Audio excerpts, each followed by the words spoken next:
I'm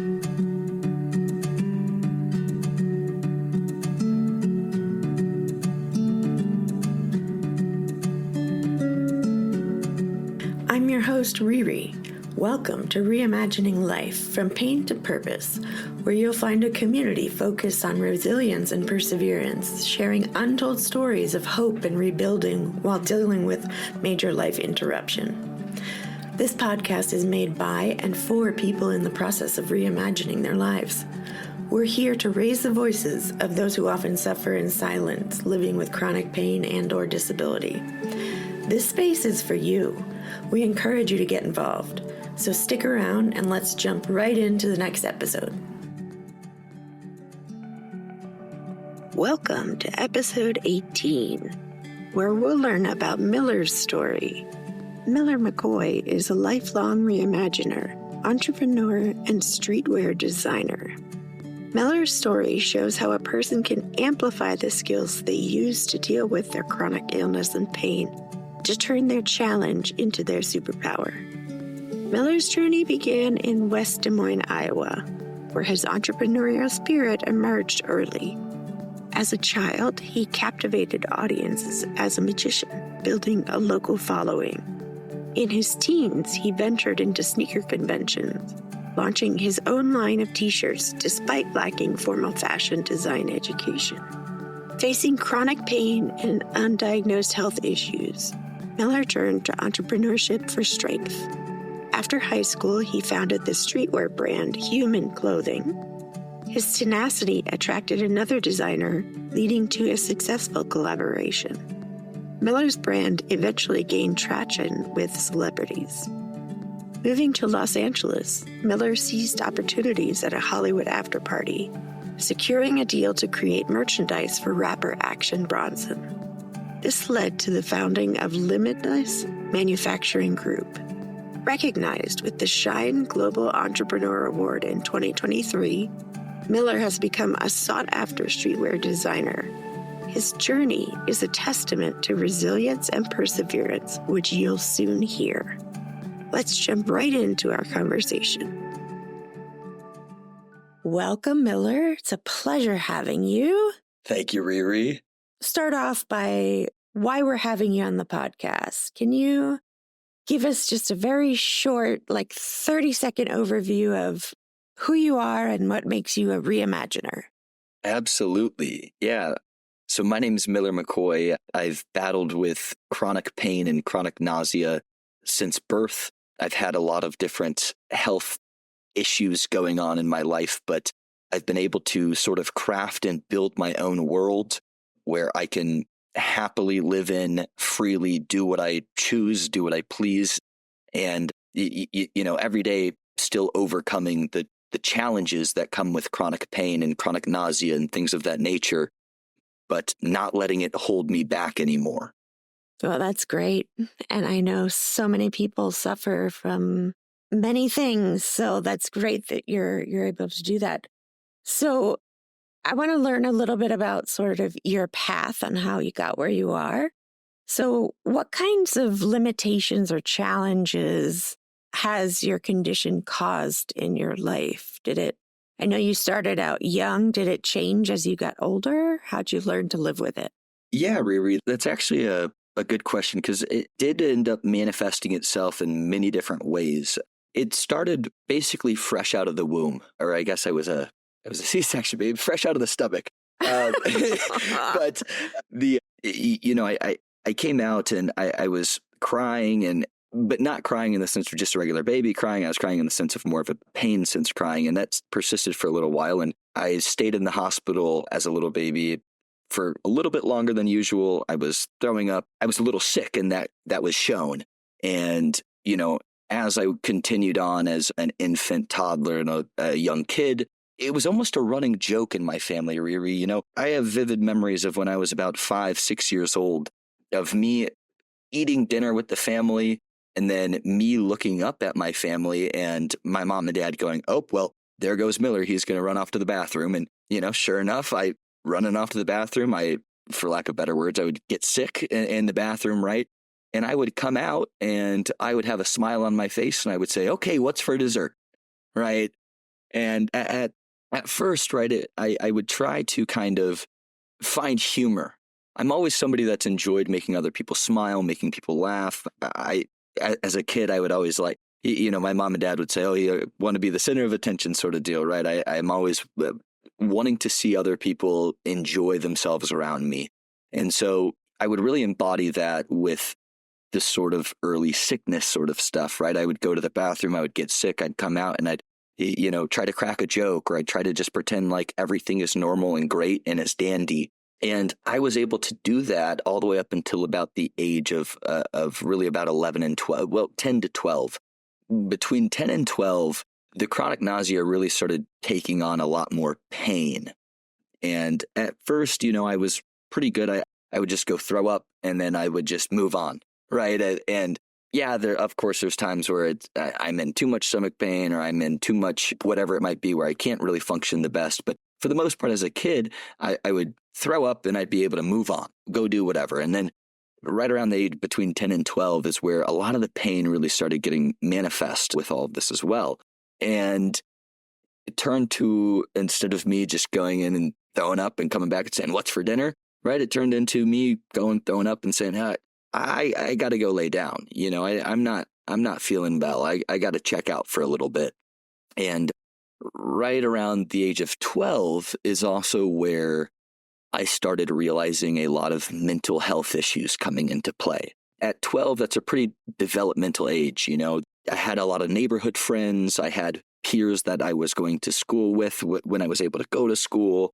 And I vividly remember one specific night. It was in the summer. I was 12 going on 13. And I had a bunch of friends over at our house. And we were all going to go ride our bikes or go running over to Dairy Queen, just a, local ice cream shop. And it's probably about 7:00 in the evening or so. And, for a 12, almost 13-year-old boy, I've got my friends there. We're going to go run into Dairy Queen. It's getting kind of dark out like that. I should love that. I should go have a lot of fun with that. And we all get to the front door and I'm in the back of the pack and I have everybody open the door first. And I just said, hang on, guys, I'll go meet you there. And they said, okay, well, we'll see you there, Miller, and they closed the door. The second that door closed, I turned around, I hit my knees and something overcame me and I'm just crying profusely. And my mom's standing across kind of the kitchen hallway there by that door. And, she just comes running over to me and cradles me. And, she knew at that point in time, something was significantly off. And we already knew for the past 12 years, I had general health issues and these sort of chronic nausea and chronic pain sort of issues. But that was kind of the moment where we realized, okay, we really got to try to figure something out here, because if I keep living that sort of life and down that path, my mental health is going to completely tank. And as a 12-year-old kid, and as my mom is seeing her 12-year-old kid, and also I'm the baby of the family, that's the last thing she was expecting and wanting to see. So I started getting a lot of the sort of mental health effects that come with chronic pain and whatnot right around the age of 12. And that was a pretty vicious cycle.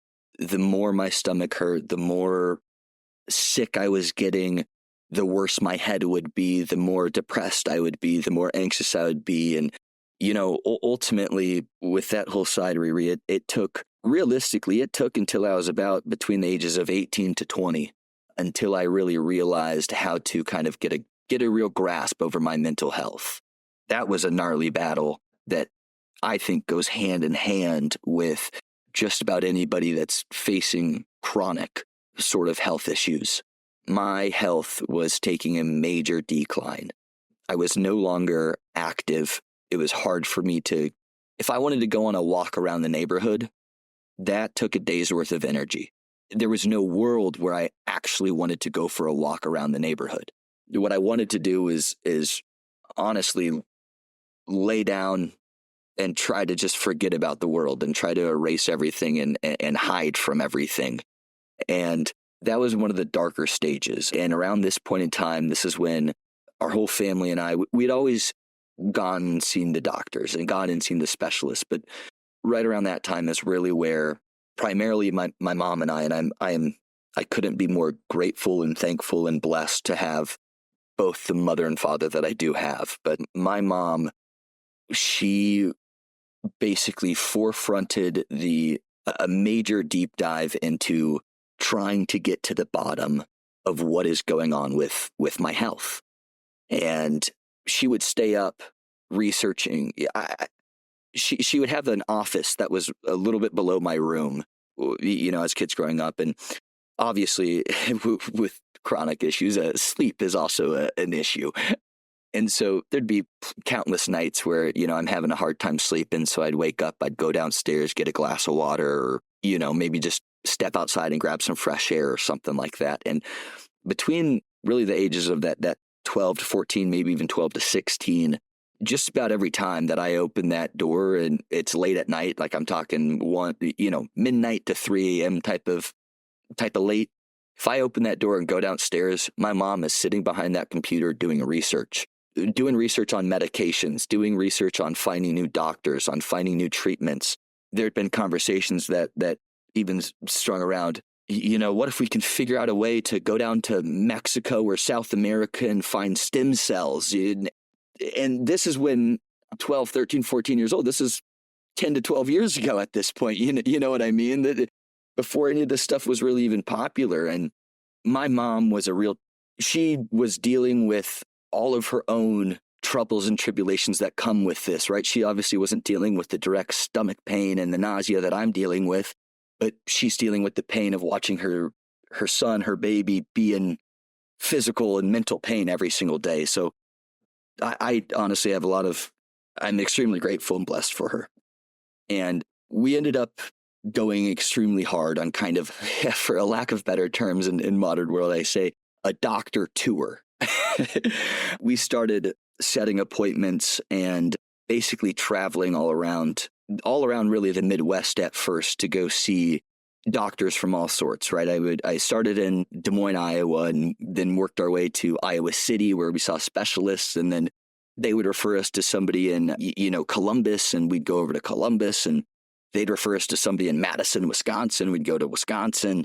They'd refer us to somebody at the Mayo Clinic in Rochester. So now I'm going up to the Mayo Clinic just for basically every doctor to say, well, it could be this, but you don't show all the signs that it's this. Maybe we do run this test and let's see what the results are. Well, we'll run the test and, well, Miller, it looks like you're a healthy, normal boy.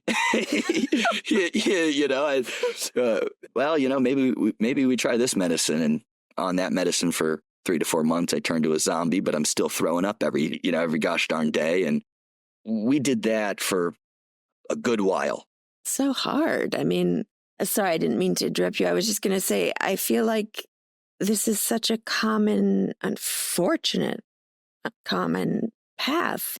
People with undiagnosed problems that are clearly very serious and really impact daily quality of life and the families. Your mom is becoming her own research medical person.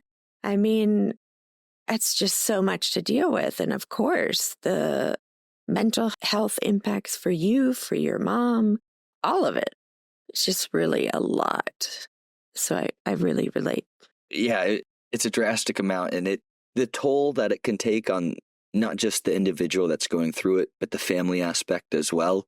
I don't think I could really even do it justice speaking on it, as I'm the one that, and lived through it daily. But I see it's sensitive because it impacts everybody that you're around, and the way that those individuals deal with it is everybody deals with it a little bit differently. And my mom and my dad, but both of them were phenomenal. They never gave up hope.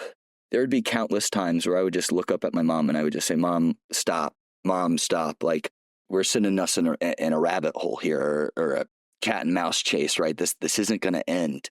We'd have some doctors, Riri, that would say, you'll just grow out of it. And we'd have some doctors that would say, oh, well, we should run this year's worth of testing and fix you up to this cocktail of medication. And so the more doctors that we're speaking to, the more different opinions and options were being told to do, where it got to a point where, honestly, Riri, right about the age of 16, 17, I did actually have a serious conversation with my mom where we did end up just kind of stopping for a little bit, for a couple months, where, I mean, heck, maybe even about 6 months or so. And things definitely didn't get better. Right. But, Right. Sometimes you just need a break. I mean, it's so all encompassing. Exactly. And really, I want to go back, I guess, to about the age of 16 here, if you don't mind. So around that time, so I think people that deal with chronic pain and stuff like that, I think they can almost manifest these into subtle superpowers in ways. And I know that's kind of might be a little controversial talking about chronic pain and superpowers, but no, I don't think so. yeah, the one thing that it taught me from a very young age is a level and a sense of maturity that most peers around me, I would suppose, didn't necessarily have unless they were going through their own struggles and tribulations in life as well. And I spent a good amount of my childhood in doctors' offices, in hospitals, in treatment facilities, and just around the medical world. And it gave me a level of maturity when I was around the age of 16, where I realized, as supportive as my mom and dad were, at the end of the day, it's really just you, and you got to figure this out. And yes, I'm so thankful to have the support that I had. And I think support is one of the most important things for somebody that's going through chronic pain. Is you have to have a support network. So when I was about the age of 16, I went to the PRC, the Pain Rehabilitation Center, and I was there for right around 3 months. And I will say, I do think that it was well needed, and it definitely put my mental state into a completely different place. I got to learn and experience a lot of healing, but primarily all around the mental headspace. And really, I was learning and proving to myself that I am stronger than I think I am. And I had a big heart-to-heart with my mom again. And it was basically, Mom, I realized the position I'm in. I've realized the position I've put everybody in our family. I realized how, how this has impacted your life as well as, heck, she basically became a full-time nurse to me, to be fully honest, and long story short, my mom and I basically had a heart-to-heart where it was, hey, I'm kind of over a lot of the traditional doctor stuff, but what I really would like to try out again is that pain rehabilitation center. To me, the PRC, they've got all the tech, they've got all the head doctors, they've got all the medications, everything. But what intrigues me so much about the PRC is one of their first goals is to get you off of medications. I was really intrigued with it, being one of the classmates, I suppose, that are seeing these people graduate, seeing these people walking out of these wheelchairs, seeing these people that have had migraines every day of their life since birth that have now gone a week without having a migraine. I'm realizing, okay, Miller, there's something here. One thing that I've learned about chronic is it's chronic, right?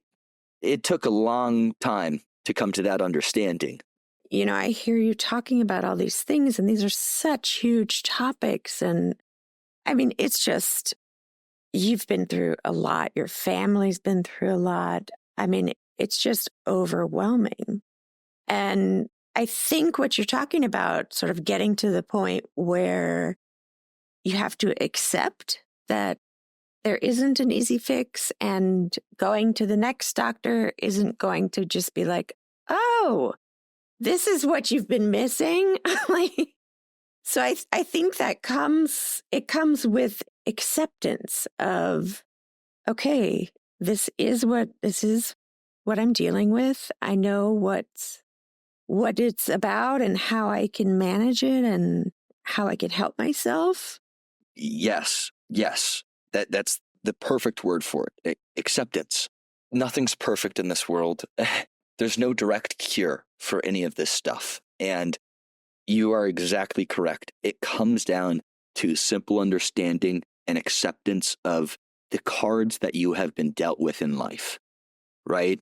And that's not to say that things don't get better, because things definitely do get better.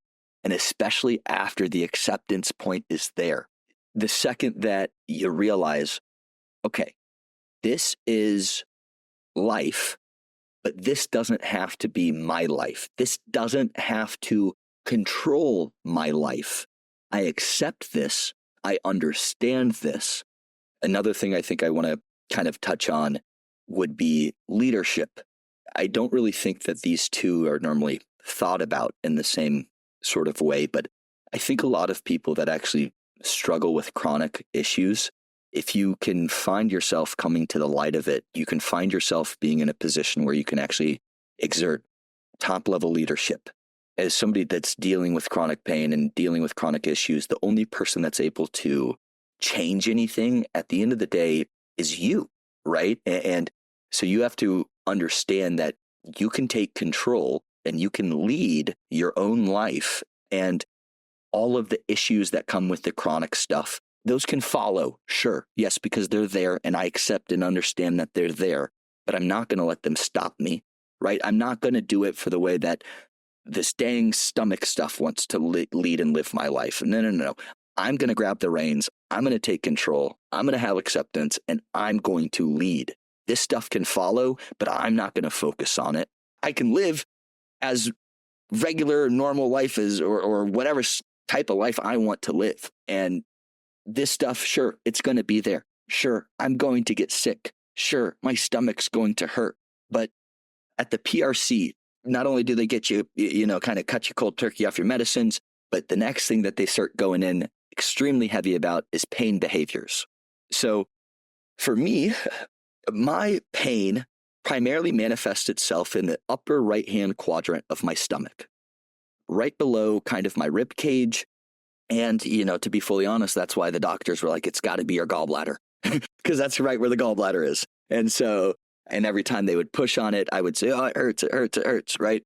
And one of my go-to pain behaviors is the second that I would feel my nausea and my pain would get, most of the time it would always live and it would always be there. But whenever I would eat or like drink a protein shake or a smoothie or something like that, my pain would pick up and it would ramp up a lot. And that's normally, when I was a kid, I would normally throw up. Just about every meal I would eat, it would come with a bathroom session of me throwing up.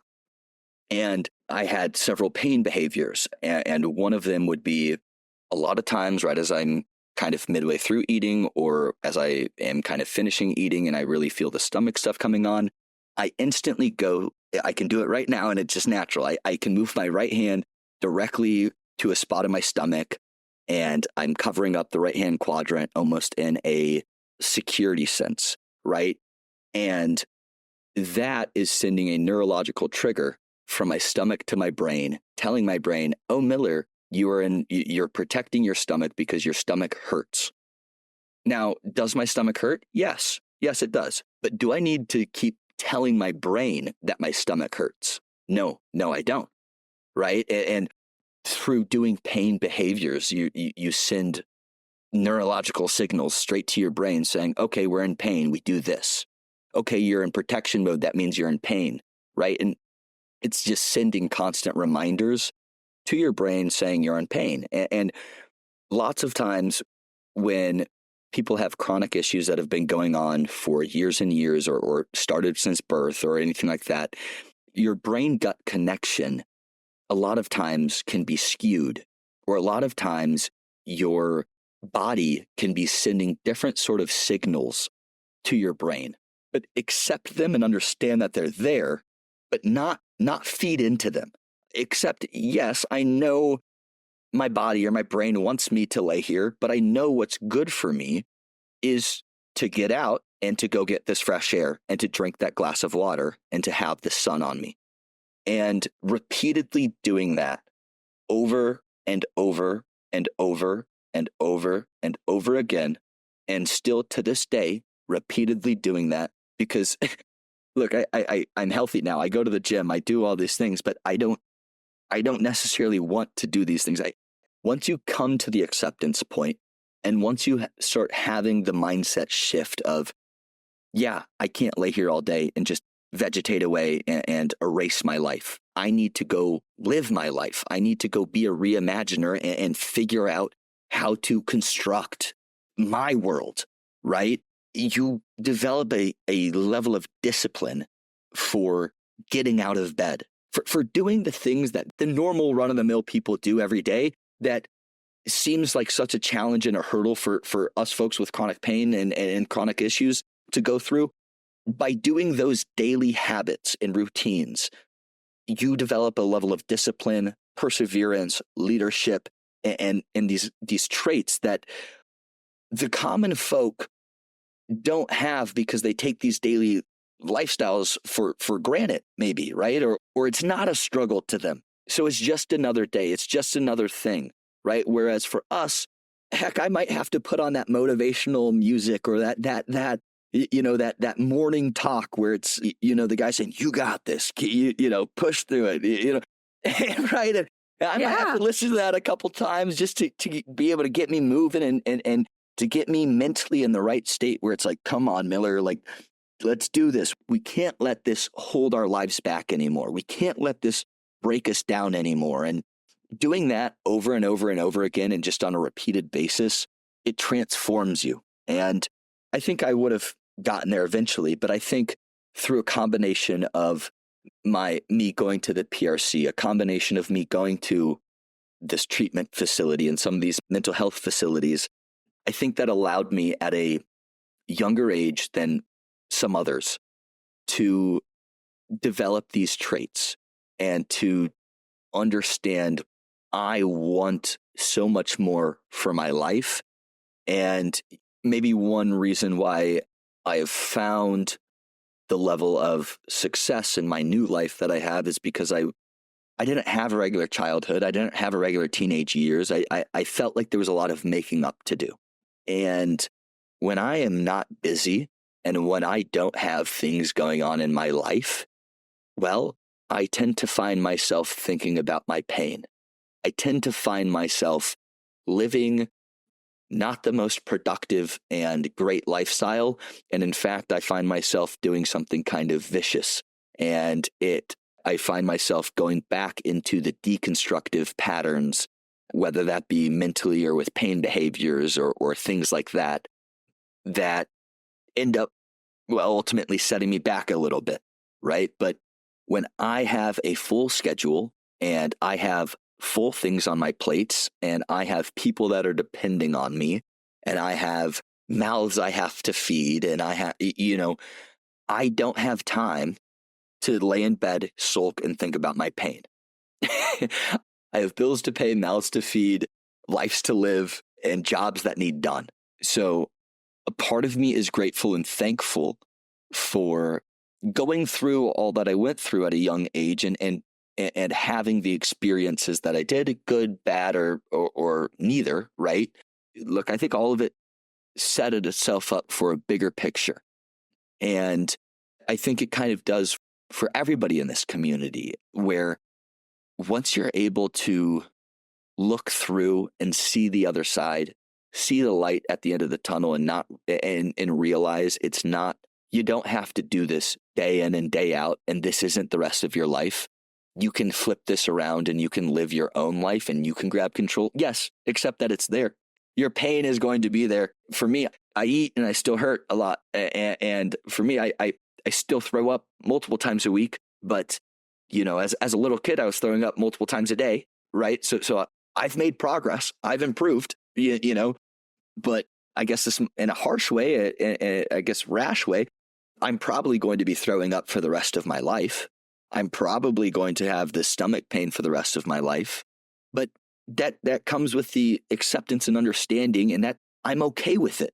And in fact, if I didn't have it, I don't know who I would be, right? If it was fully gone and fully away, heck, I'm sure a part of me would say, woohoo, let's go. There might be a part of me that would be, well, I've been able to kind of embody it and put it into a sense of a superpower where it's like, I've gone through so much. You can put me through the fire again and again and again, and I know I'm going to get out of that fire.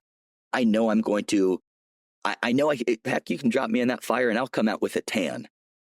You know, I like that one. Yeah, I can get through it. And so as I've progressed in my life and as I've really started to kind of build my own life, I carry these things with me and I carry these traits with me. And through all of this, I've found a sense and a love for art, right?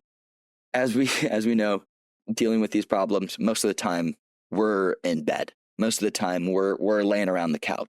We're not up and active. I'm not doing regular school. I'm not doing a regular job. I'm not in regular organized sports like all the other kids, right?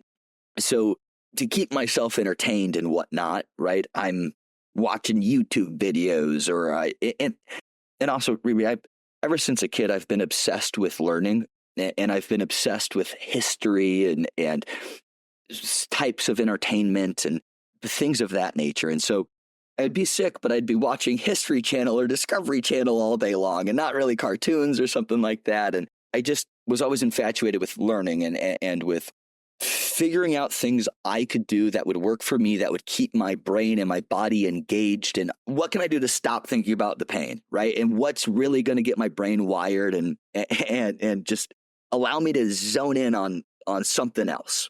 And distraction is the name of the game. There we go. Yes, exactly. So what are these things I could do to distract myself while I'm laying in bed? And early on, something that I became infatuated with was actually magic. And actually, believe it or not, I was doing magic with chronic pain and everything. I was actually doing it at a pretty high level. So at the age of 9, I think I saw my first magician. And by the age of 12, I was teaching myself magic tricks and I was laying in bed sick watching YouTube videos of magicians teaching card tricks. And that would consume probably 4 to 6 hours of my day, just about every day. And when I was feeling good enough to get out of bed, I would get out of bed with a deck of cards in my hand, and I'm asking my mom, my dad, or my brothers, pick a card, any card. You pick a card, any card. And in fact, it got so much to the point where they actually had to put a time limit on it, where it said, okay, Miller, you can ask us to pick a card, but it has to be once your dad's home from work. Anytime before then, no, please no.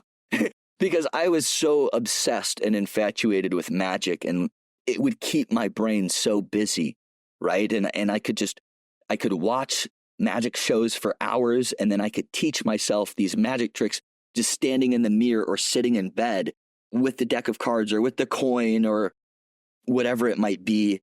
Actually, by the age of 12, whenever I was feeling well enough, I was going to a local magic club. It was called Justo Hijo Magic Club, and they met the second Monday at Felix and Oscar's, a little pizza joint in Iowa. And I started to get a sense of community because it was difficult for me to get a sense of community in school. I was doing part-time homeschool, part-time in school. They called it homebound. I was homebound. I would have a teacher come once to twice a week from my school with all of my homework and all the books, and they'd sit with me for a few hours and we'd go through it all together. But I was getting a sense of community from this magic club, and I was connecting with a lot of the older magicians there who were kind of putting me under their wing whenever I was around, and they would teach me their things. They'd connect me with their people. And I actually started performing like birthday parties and just doing, little magic shows around town. And slowly but surely that turned into me doing corporate events. And I was performing for Bankers Trust, Compass Finance, right? I'm doing all these. I'm the local 14-year-old magician at this time doing shows for the holiday parties, right? For the businesses. Yeah, that's totally leadership and entrepreneurship. Like, okay, well, I'm actually kind of a magician now. I need to make business cards and I need to make a logo and I need to make a website. And I was 12 years old when I taught myself Photoshop. So being sick and being laying around bed all day, you end up you got time, Riri, you got time. So I download all the softwares that I need and whatnot. And I start teaching myself Photoshop on my mom's computer below my room in her office there. And I'm watching YouTube videos all day, doing how to make this logo tutorial, right? And just step by step following along, kind of like a graphics class at school would teach you, but I'm just, I'm just doing it. So I learned all the Adobe Photoshop, Illustrator, After Effects, all the editing stuff, probably really proficiently by the time I was about 13, 14. And so, I would do I would make all my logos, made my website, taught myself HTML when I was like 13 so I could build my website on WordPress. And about 14, I was really taking the magic stuff serious, but also my health and my mental health was taking major tanks at this point. And I was finding myself in mental health facilities and bouncing back and forth between being really sick and in the hospital to going to do a magic show and back in the hospital, just trying my best to make something out of my life, because at that point in time, it didn't feel like I had a life, right? It felt like my life was this pain, was these doctors. And so any chance I had to go do a show, whether it be a free magic show that I can do at at the fair stage, right? Because there's just an open mic thing. Let me do it. Give me there. It didn't matter if I felt sick that day or not. I'm showing up and I'm doing it. And I really started understanding, wow, okay, you've gone through a lot here. And my art style sort of began changing. And Riri, I think I might have mentioned this to you before, but I feel like at every point in an artist's life, there's a pain is art, or art is pain sort of lifestyle or season that an artist can get into. And it was around the age of 17 where I really was in that art is pain, or the pain is art season of my life. And that embodied itself in so many different ways, from the music that I was listening to the clothes that I was wearing, to the art that I was creating. It was kind of my full lifestyle for that season. And a lot of my art would then start going from this photo manipulation sort of stuff and this collage work to wordplay and typography and directly stating a message, as opposed to trying to bury or cover a message amongst beautiful things, right? And I sort of embodied it a little bit, where it was real expression, right? It wasn't pretty. There was some stuff that you would look at it and you just, oh yeah, that's dark. It's a little much. I remember I'd show my dad some of that stuff, and neither my mom nor dad are their favorite type of genres is comedy, right? They love sunshine and rainbows. They love to smile, everything like that, and or listen to feel good music and whatnot. And I remember showing them some of the stuff. It's oh wow, just the reaction of it is oh yeah, that's all righty. Yeah, you can tell you've been through some stuff looking at that. Around that point in time is where I also started. So I was away from magic. I was doing this graphic design stuff, but I've always had an entrepreneurial spirit ever since a very young kid. And I wasn't doing this graphic design stuff. I wasn't making any money. I wasn't running any business. I wasn't doing anything like that. Yes, it was great because it could consume me. I could do hours and hours of it at a time. It took all day, but I'm always something that is always looking for, okay, great, I can do this, but what does this get me? Where does this take me? What does this push me to? Right. And so that's when I started realizing, okay, well, how can I begin making my art tangible where I can actually sell it? The first kind of thoughts that went into my head is, oh, what if I sell computer desktop backgrounds? It's like, okay, well, there's no money there, right? You go, not really an industry much. And so then from there, it's like, okay, well, let me print this off. Let me make it a poster. And then shortly from there, it's okay, well, what if I made it a sticker? okay, well, now what if I put it on a t-shirt, right? And okay, what if I put it on a hat? And so I was able to kind of transform that pain is art sort of season into the main entrepreneurial season that kind of kickstarted the reimagined part of my life. I think I probably sold one or two to my brother or my dad, and then I had probably about 48 t-shirts left over after that. I ended up taking one for myself, and then there was actually a convention going on in Iowa that was selling t-shirts and sneakers and all of this sort of stuff. And I end up going there, and I brought my t-shirt line with me. And I was like, okay, this is where we're going to sell out. Well, I ended up selling one, and it was to a friend of mine that I knew there, right? And so obviously there I felt a bit discouraged, but I can't stop. I've been through so much that, well, this isn't painful. This isn't sad. Miller, if you could deal with the pain that you've dealt with, the things that you've dealt with, dude, you can deal with some rejection on selling some t-shirts, and heck, you can push through this and you can sell these t-shirts, Miller. Let's figure this out. And so it took me a little while, but because of my resiliency and everything and determination and whatnot, I wouldn't give up on it. At that point in time, I realized the only way you fail is if you give up. As long as you're trying, you're not failing. Sure, you might lose here and there. You might learn some lessons along the way, but as long as you continue to try, you can't really fail. The second that you stop is when you fail. And I had understood that because of also the things I had already gone through and whatnot. And I continued on. I continued battling day to day with the chronic pain. I continued battling day to day with trying to grow a little t-shirt business, trying to grow a little art business, and slowly but surely, day after day and day by day, my business got better. My health, my health got better. My mental health got better. And the more that I would persevere, the more that I would wake up the next day and say, I will conquer today. I can do what I want to do today. And I can get out of bed. I can put on my t-shirt that makes me happy that I've only sold 3 or 4 of at this time. And I can go wear it around, or I can post a photo of it on social media. That reimagining and that recreating the life that you want to live and you want to take over and you want to have control over, it is so possible.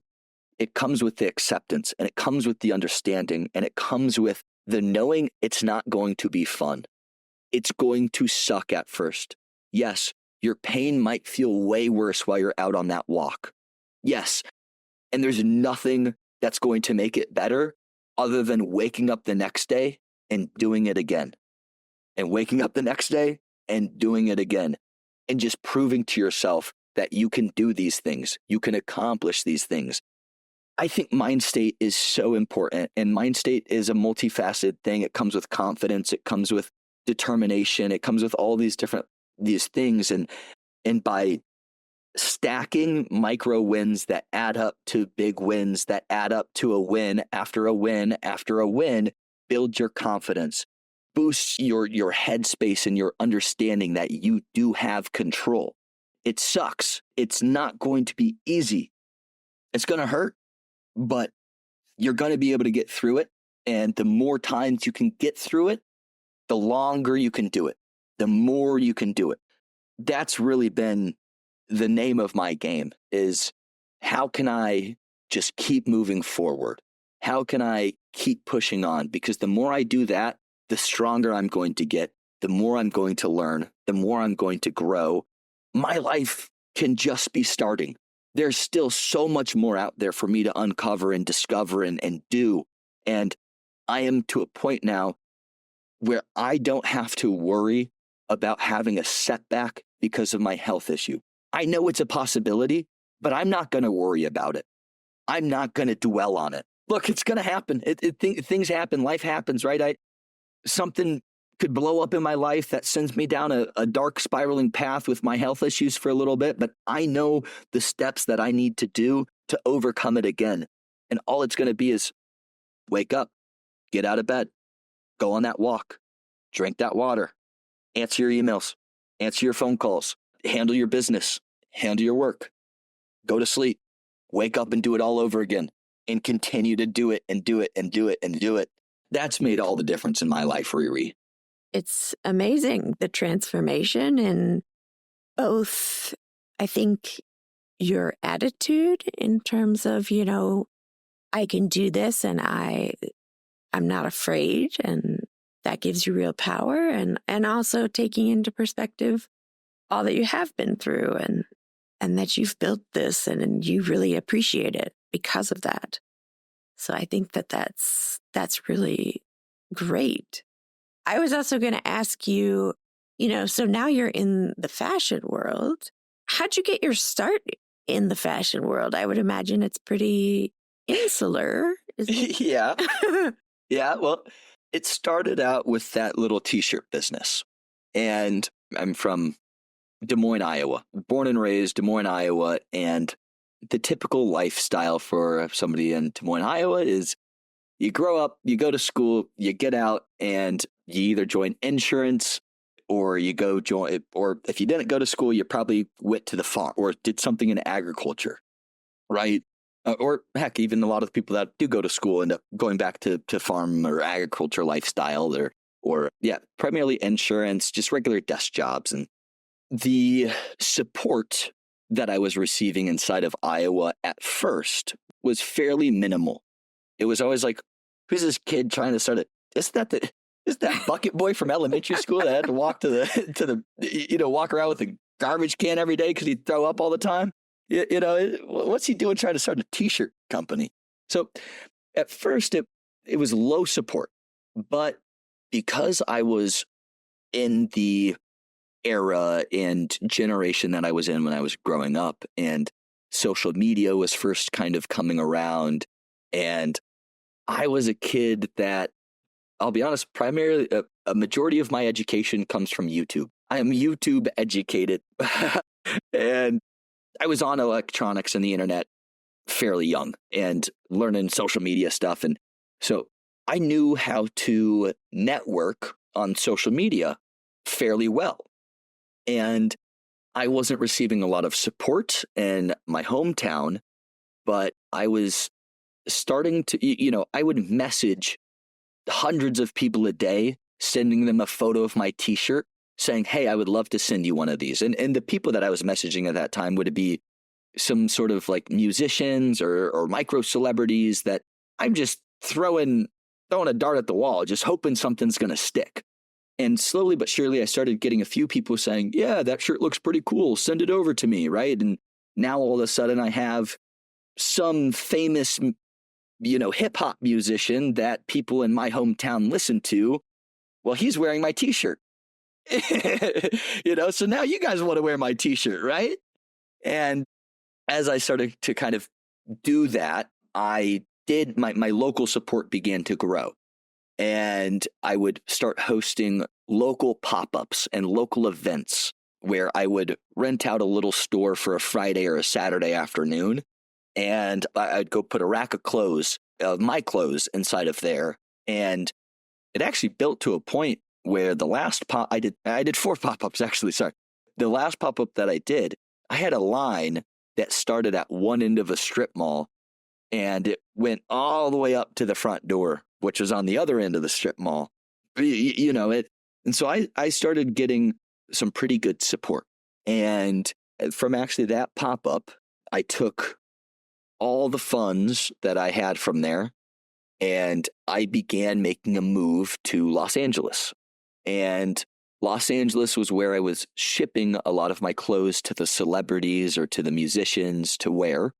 And so I came out here and I moved in with people I had never lived with off of basically a message from Instagram that said, hey, I've got an open room. This is how much it's going to cost you.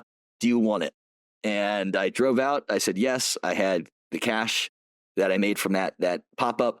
And I just kind of started my new life out here. If I didn't live the life that I was previously living until then, I don't think I would find myself in that position, let alone have the confidence, the courage, the discipline, the will, the tenacity to go out and do it. I had felt so damned and beaten in my life and from the life that I was living, where I didn't want to take it anymore. I wanted something so much more. And, as a little kid in Iowa that always had this kind of entrepreneurial mindset, this business mindset, this big thinking mindset that always felt like he got shut down because of the cards that he was dealt.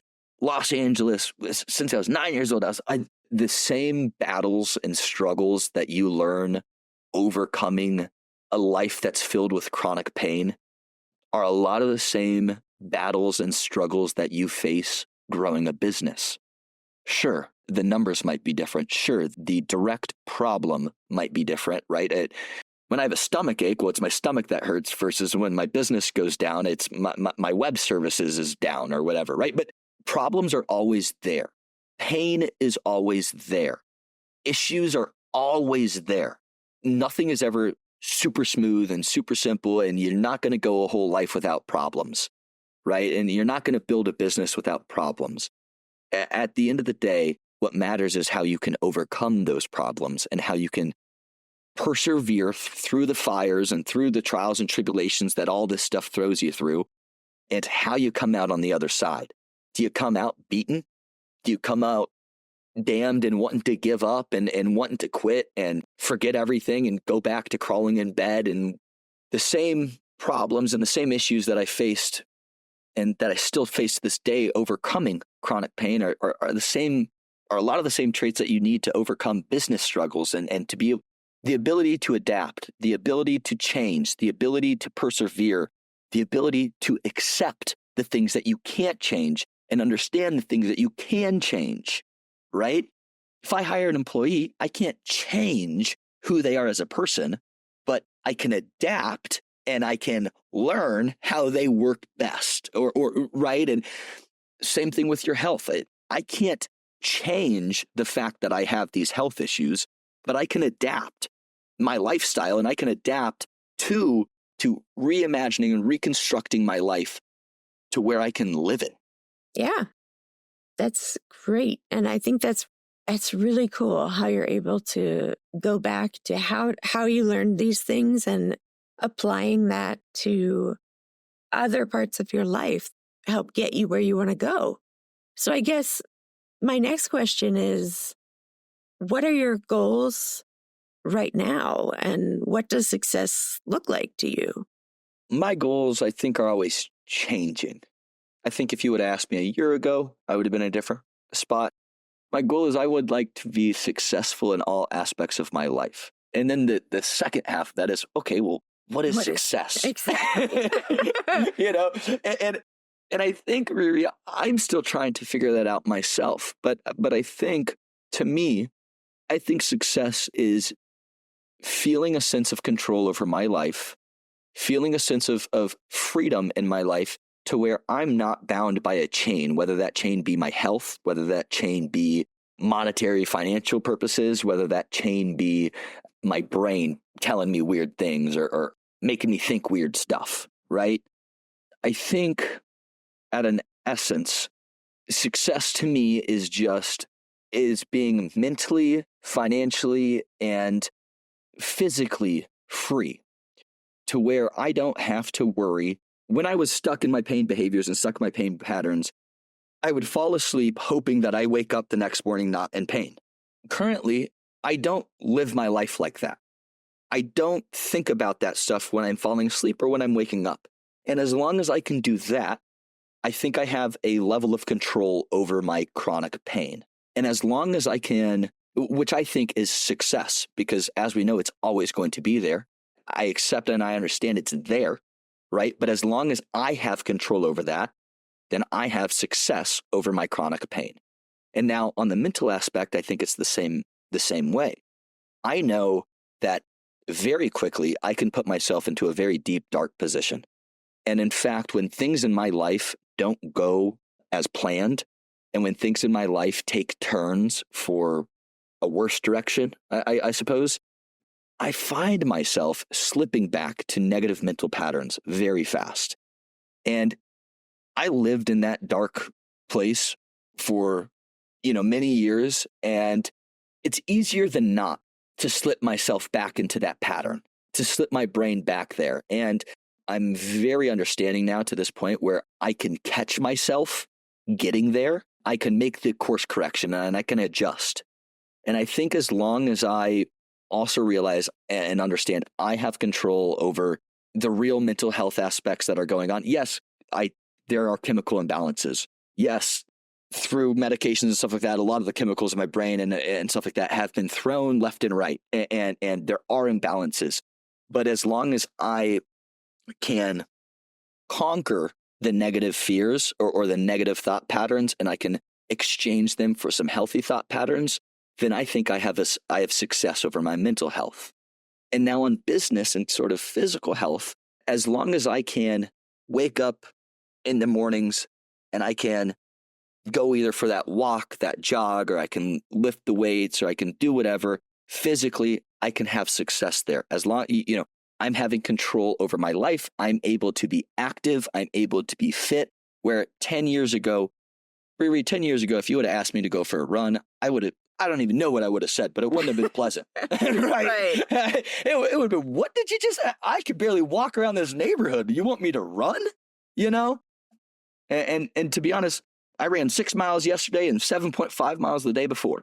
What I think is the best physical condition I've ever been in. And I'd like to think I have success over my physical health and well-being right now. And for me on business, as long as I see growth, which means as long as I see problems happening in the business that we're able to complete and successfully move past the problem and move on to the next problem, at the end of the day, that's what business is. Business is an ever-revolving door of solving one problem and moving on to the next problem to solve, right?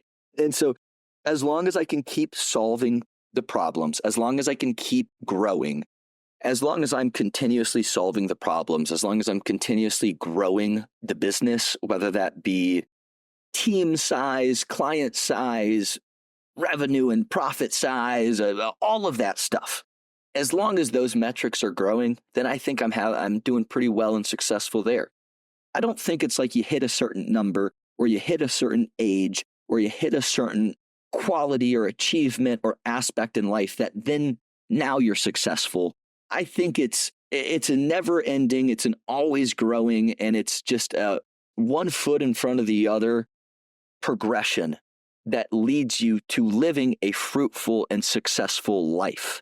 I don't think success can be tied down or defined by one thing. And given all that you've been through, I mean, I think that's your healthy perspective, which you're right, is individual to each person. So, I mean, you've shared so much with us, and I so appreciate it. And I'm sure so many people can relate to a lot of what you're talking about and are hopefully want to get to the same points or growing parts as you've been able to. And I just wanted to ask, have you talked about your story before? Well, privately, never publicly. This is something that's a little new for me.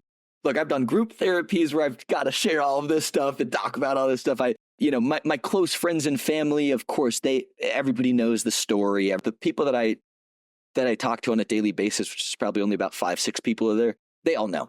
And I'll mix and match some of this stuff and sure some daily conversations I might have or whatnot. But no, this is the first time, Riri, where I've came out and been really pretty fully transparent about my story and about this life that I've experienced so far. And what do you think has made you want to do that? Or what do you hope people will learn or understand from your story? When I was living in my bed, when I was crazy sick, I would listen to those motivational talks, or I would listen to just all the distractions. I didn't find this. I didn't have somebody that was coming from a place that I could fully relate with and fully understand and fully relate to, right? Everything that I was listening to, sure, I could maybe take a little bit from there, maybe take a little bit from here, but I wasn't listening to people that were discussing what it's like living with chronic pain and dealing with these sort of issues that our community deals with. And it wasn't until I found that PRC where I realized, oh, it's not just me. There is a real community here. There are lots of people that face these issues. And I don't think that the education, the understanding, the sense of community, I think a lot of it is lost. And I feel like a lot of people that are going through these things don't have a good outlet where they can go and they can just find people and stories that they can actually relate with, right? We can all relate with the motivational speaker that's just talking about overcoming a struggle. Okay, but his struggle or her struggle is way different. And you're not talking about internal pain. You're talking about external environmental factors and things like that, where it's like, yes, there's some relatability there, but it's different. And so I think that this community is needs real stories from inside of the community and people that have actually lived this stuff day to day and have overcame these things day to day. And for me, sharing this story is I really want everybody to know I just turned 25 last week. And, I've been dealing with this since I was fresh out of my mom's stomach, right? And from the age of 0 to 16, I always felt like I wanted more, but I always felt like I was dealt the wrong hand of cards. I believe now, being 25 years old and looking back at everything, I wouldn't want to change anything for the world that I have now. I wouldn't go back, and if I could take away the chronic pain, and if I could take away the doctors or whatever, I wouldn't take any of it away. Think about it in this perspective. If you were a creator and you were to create another human being and you wanted to teach them strength, would you give them an easy life? If you were a creator and you wanted to teach somebody perseverance, would you give them things right away? All of these, the traits that we look at when we think of like great, strong, powerful people, those traits are all things that we are overcoming and dealing with on a day-to-day basis. As long as we can get to the other side, we have the perseverance, we have the toughness, we have the tenacity, we have the acceptance, we have the understanding.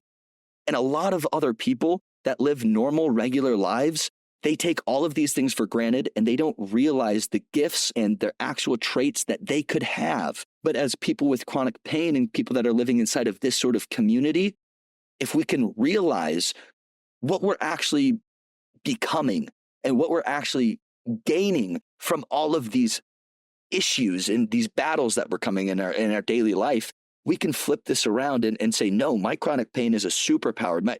Because I've had to fight and go through so much at a young age, by 25, I've lived 3 different lives, right? I can create my own world. I can conquer my own things. I can fight my own battles. And heck, if I want to build a big successful company, I can go build a big successful company. If I want to be the top fashion designer in the world, one day I will be the top fashion designer in the world, right? Like, I can do these things because I've proven to myself when I was a kid, I can overcome the most painful things you could imagine. That's the message. That's what I want to share. That I want that 16-year-old kid where when I was 16, dealing with my issues, not wanting to take another breath, not wanting to live, not wanting to wake up the next morning, wanting to go back into bad habits, right? I want them to know that keep going, keep moving forward, keep persevering. All of these things building up and adding up, they're going to lead you to a great, plentiful, and fruitful life. You just have to trust it. You have to believe it, and you can't stop going. You have to keep putting one foot in front of the other. That's a really great, inspiring answer, I think.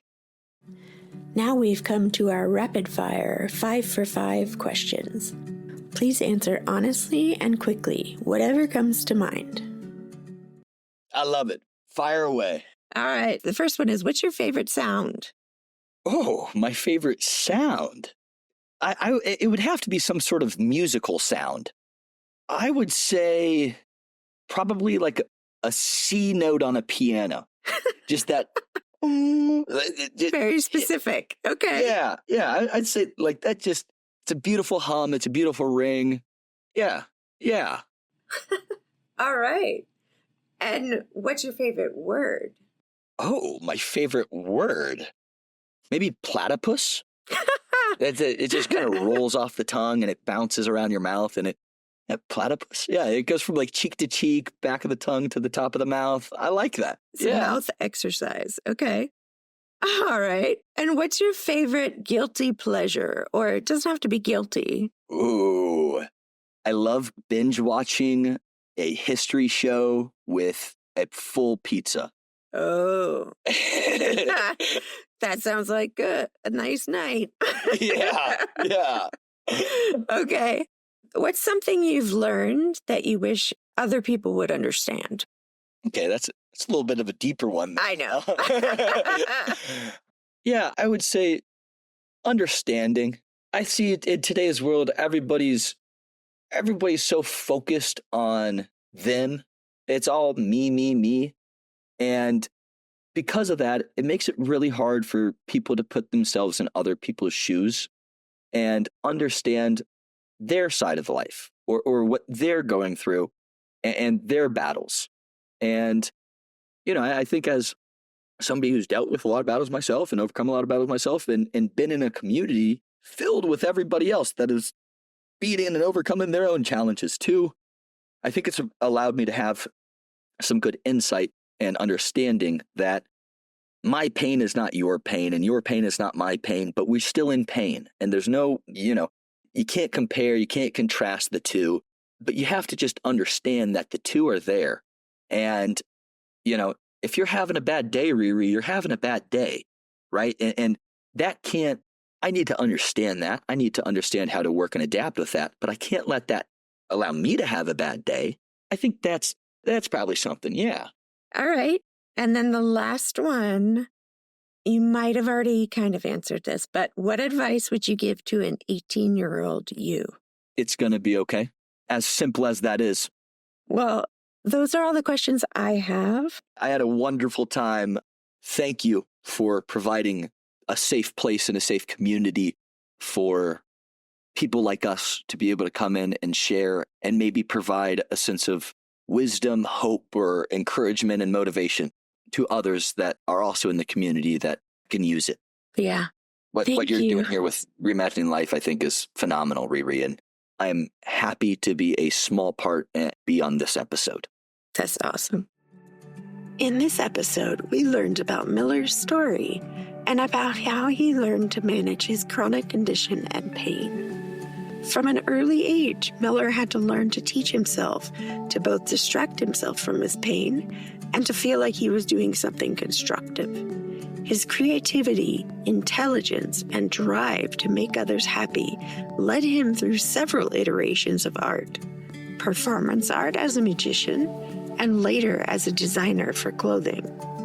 Miller believes he learned to be entrepreneurial and a quick study because of having to deal with his health condition. There's no doubt his masterful adaptability and tenacity that have been so vital in his career were developed to help him deal with his illness. Miller's ability to speak so openly about the impact of his chronic illness on himself, his mental and physical health, as well as that of his family, helps others get a sense of what it's really like living with an undiagnosed chronic condition and the weight and barriers so many reimaginers face. We learn how through acceptance, Miller gained more of a sense of control over his life. He knew he'd continue to feel sick, but he wouldn't let that control his life.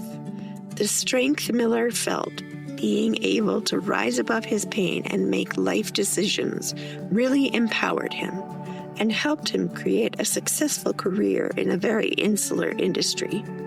Miller had faced plenty of people who told him he was not going to get better or he would grow out of his illness, neither of which were true. He had to do the work, but he knew step by step he would get there. Miller refused to give up, which in his mind was the only way to truly fail. This is the first time Miller has talked about his personal story, and he spoke about feeling that he wants to inspire others going through similar paths, that they too can persevere and create their own future. Miller reflected on some of the key pieces of the puzzle that enabled him to grow and evolve: a supportive family and community, the freedom to try new things, and his positive attitude. Thanks for listening to Reimagining Life from Pain to Purpose. We're always interested to hear your feedback and questions. So leave a review and drop us a note at reimagininglifepodcast@gmail.com or find us on Facebook or Instagram. We hope you'll tune in for the next episode.